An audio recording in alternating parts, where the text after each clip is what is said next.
Bismillahirrahmanirrahim. Assalamualaikum warahmatullahi wabarakatuh dan selamat pagi pelajar-pelajar tingkatan 4. Hari ini kita akan sambung kebarangkalian peristiwa bergabung. Baik, bagaimana kita menentukan kebarangkalian peristiwa bergabung bagi peristiwa saling eksklusif dan peristiwa tidak saling eksklusif. Rujuk contoh 9. 5 kepingkat berlabel dengan huruf CINTA. Okay, ada 5 kepingkat CINTA.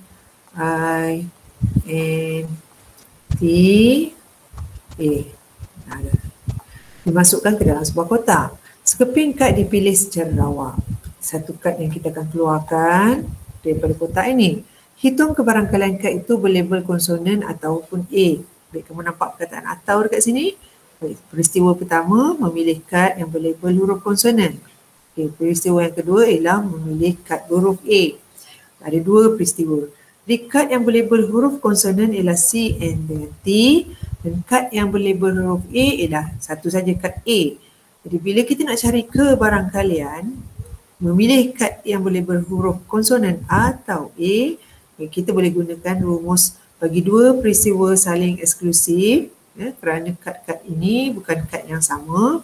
Jadi kita boleh gunakan rumus penambahan, iaitu 3/5. Kebarangkalian memilih kad yang berhuruf konsonan ni ada 3 daripada 5 kad. Kebarangkalian memilih huruf A daripada 5 kad tadi ialah 1/5. Jadi kita gunakan rumus penambahan 3/5 campur 1/5 dapat 4/5. Dapat kebarangkaliannya ialah 4/5. Dalam contoh 10 pula, dalam satu jamuan, kebarangkalian Zalifah dan Maran makan cendol masing-masing ialah 5/7 dan 3/5. Ya. Wakilkan kebarangkalian Zalifah dan Maran makan cendol dalam jamuan itu dengan gambar rajah band. Baik, di sini ada 3 kebarangkalian yang kamu kena ambil kira, iaitu yang pertama, kebarangkalian kedua-dua Zalifah dan Maran makan cendol dalam jamuan itu. Boleh jadi kedua-dua Zalifah dan Maran makan cendol. Yang kedua, kebarangkalian hanya Zalifah saja yang makan cendol dalam jamuan tu. Dan yang ketiga, kita kena juga pertimbangkan bahawa hanya Maran saja yang makan cendol dalam jamuan tu. Baik. Kalau kedua-dua Zalifah dan Maran makan cendol, ingat perkataan dan di sini ialah operasi darab. Jadi, ambil kebarangkalian Zalifah makan cendol, darabkan dengan kebarangkalian Maran makan cendol, kita akan dapat kebarangkalian 3/7. Iaitu satu peristiwa saling tidak eksklusif sekiranya Zalifah dan Maran makan cendol.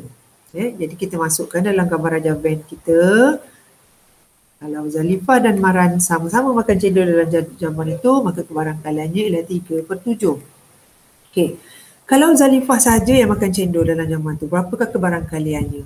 Jadi sekarang ni, oleh kerana Zalifah, kebarangkalian makan cendol bagi Zalifah ialah 5/7. Jadi kita ambil 5/7, tolakkan dengan 3/7 di sini, di persilangan antara Zalifah dan Maran.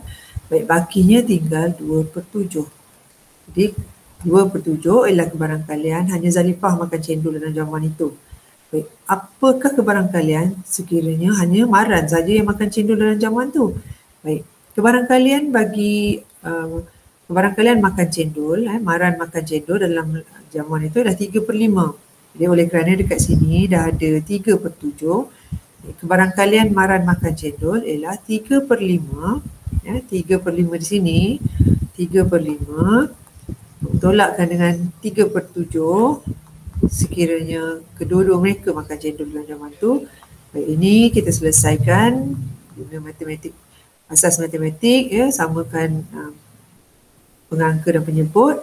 7/5 ini pun darab 5, ini 35, atas huruf 21, tolak 15/35, yang tinggal ialah 6/35. Jadi yang dekat sini sekiranya hanya Maran makan cendol dalam jamuan tu, kebarangkaliannya ialah 6/35. Jadi kita letakkan gambar rajah band kita ini. Jangan letakkan ni pula anak panah ni. Anak panah ni buang. Okey, ini ialah set semesta kita. Okay. Baik. Kalau kamu campurkan ketiga-tiga kebarangkalian ini, kalau kamu campurkan ketiga-tiga kebarangkalian ini, boleh berlaku juga Zalifah dan Maran, kedua-dua mereka pun tak makan cendol dalam zaman tu kan. Ada juga kebarangkalian itu. Jadi nak cari kebarangkalian mereka berdua tidak makan cendol, jadi maksudnya kita kena tolak. Kedua-dua mereka, kedua-dua tidak makan cendol. Tidak makan cendol dalam jamuan. Macam mana kita nak kira? Kita tahu kebarangkalian mesti satu kalau kebarangkalian yang penuh, satu. Jadi kita tolakkan satu ni dengan 2/7, tolak dengan 3/7, tolak dengan 6/35. Jadi baki sekiranya mereka berdua tidak makan cendol dan jamuan, kebarangkaliannya ialah 4/35. Jadi 4/35 ni kita letak luar daripada gambar rajah band di dalam antara Zalifah dan Maran tadi. Menunjukkan bahawa ada kemungkinan juga Zalifah dengan Maran ni tak makan cendol. Iaitu kebarangkaliannya ialah 4/35. Okay? Baik. Kita pergi ke contoh 10 bahagian B pula ya. Okay. Hitung kebarangkalian Zalifah atau Maran makan cendol dalam jamuan itu. Hitung kebarangkalian Zalifah atau, nampak perkataan dia, atau Maran makan cendol dalam jamuan itu. Jadi ini ialah peristiwa tidak saling eksklusif sebab mungkin Zalifah atau Maran yang makan cendol. Jadi sekarang ni kita kena gunakan rumus penambahan. Okay. Iaitu kebarangkalian Zalifah makan cendol berapa? 5/7. Kebarangkalian Maran makan cendol 3/5. Jadi kita tolak dengan kebarangkalian Zalifah dan Maran makan cendol 3/7. Mana dapat 3/7 ni? Tadi kita dah kira 3/7 tu ialah dekat sini. Ini ialah kebarangkalian Zalifah dan Maran makan cendol 3/7 dekat tengah-tengah ni tadi. Jadi tolak dengan 3/7 dapat 31/35. Okay. Ataupun kita boleh gunakan kaedah alternatif. Zalifah, kebarangkalian Zalifah atau Maran makan cendol dalam jamuan itu ialah kita ambil 2/7 campur 3/7 sama juga. 2/7 campur 3/7 tadi. Kemudian campur dengan 6/35. Campurkan semua. Ini semua ialah kawasan atau kan. Kalau kamu belajar set, ini semua ialah kawasan atau. Z atau M. Okey. Jadi, baik. Satu lagi kaedah alternatif ialah kamu gunakan gambar rajah band tadi, ya, kebarangkalian Zalifah atau Maran makan cendol dalam jamuan tu. Okay, kamu ingat semula ini gambar rajah band bagi Zalifah. Kemudian ini gambar rajah band bagi Maran. Kebarangkalian Zalifah makan cendol ialah 2/7. Kebarangkalian Maran makan cendol ialah berapa tadi? 6/35. Okay. Tapi kebarangkalian Zalifah dan Maran makan cendol ialah 3/7. Jadi untuk mencari kawasan kesatuan kan, atau ni kalau gambar rajah band kita ambil gambar kesatuan ni kan, kesatuan set. Kita campur je semua ketiga-tiga kebarangkalian tadi dan kita dapat jawapan yang sama. Boleh guna kaedah yang rumus penambahan atau kamu boleh guna kaedah alternatif. Baik. Satu lagi. Contoh 11. Baik. Kebarangkalian sebuah telefon pintar yang dihasilkan oleh kilang jaya mengalami masalah paparan 2/13. Kebarangkalian masalah paparan 2/13. Masalah telefon pintar ni. Dua buah telefon pintar dipilih secara rawak. Lakar satu gambar rajah pokok untuk menunjukkan semua kesudahan yang mungkin. Seterusnya hitung kebarangkalian bahawa sekurang-kurangnya sebuah telefon pintar yang dipilih mengalami masalah paparan. Jadi yang pertama, kamu diminta untuk lukis gambar rajah pokok.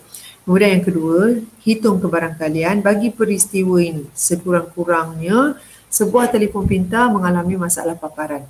Okey, kita wakilkan untuk lukis gambar rajah pokok, kita wakilkan telefon pintar yang pertama ni, kebarangkalian dia ada masalah 2/13. Kebarangkalian tak ada masalah, M prime cikgu bagikan dengan M prime, okey, ialah bakilah 11/13. Baik, kalau telefon pintar yang kedua, okey, sebab dia pilih dua buah telefon kan, okey, telefon pintar yang kedua mula-mula dia dapat yang bermasalah, yang ada masalah. Okay, boleh jadi telefon pintar yang kedua dia boleh dapat yang bermasalah juga. Telefon pintar yang kedua mungkin tak ada masalah. Okey, yang bermasalah, kalau dia dapat telefon yang kedua tu bermasalah paparan, kebarangkalian bermasalah paparan ialah 2/13. Ini 11/13. Okay, kali pertama kita dapat telefon ada masalah paparan, kebarangkalian yang tak ada masalah paparan 11/13. Mungkin kali yang kedua dia dapat telefon yang kedua tu telefon yang bermasalah paparan. Jadi kebarangkalian cabang ini ialah 2/13. Okey. Manakala tiada masalah paparan, kebarangkaliannya 11/13. Baik. Kalau kita tengok kesudahan, baik, dua telefon yang kita pilih tadi boleh jadi M. Boleh jadi masalah. Kalau kita lalu kat sini. Ikut ranting tu M. Boleh jadi M prime. Ataupun telefon pertama bermasalah, telefon kedua tak ada masalah paparan. Ataupun kita lalu ranting ni, okay, boleh jadi M prime M. Boleh jadi mula-mula telefon pertama tu tak ada masalah, tapi telefon kedua tu ada masalah.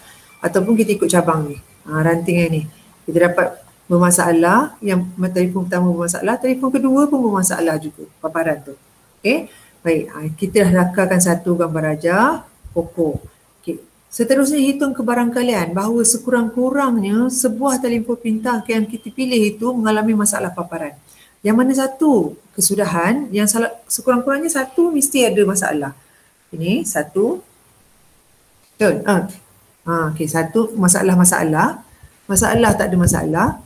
Masalah tak ada masalah. Tiga ni. Tiga kesudahan ini. Jadi kebarangkalian sekurang-kurangnya sebuah telefon pintar mengalami masalah paparan ialah kebarangkalian yang pertama, yang ni PMM ni kebarangkalian masalah, kebarangkalian telefon tu masalah dan tak bermasalah, kebarangkalian telefon pintar itu bermasalah dan tak bermasalah. Okey, kamu darabkan. Yang pertama ni 2/13 darab dengan 2/13. Sebab ini kesudahan ini. 2/13 darab dengan 2/13. Okay, yang ini pula 2/13 darab dengan 11/13 untuk kebarangkalian yang ini dan yang ini juga. Dan jawapan kamu akan dapat 48/169.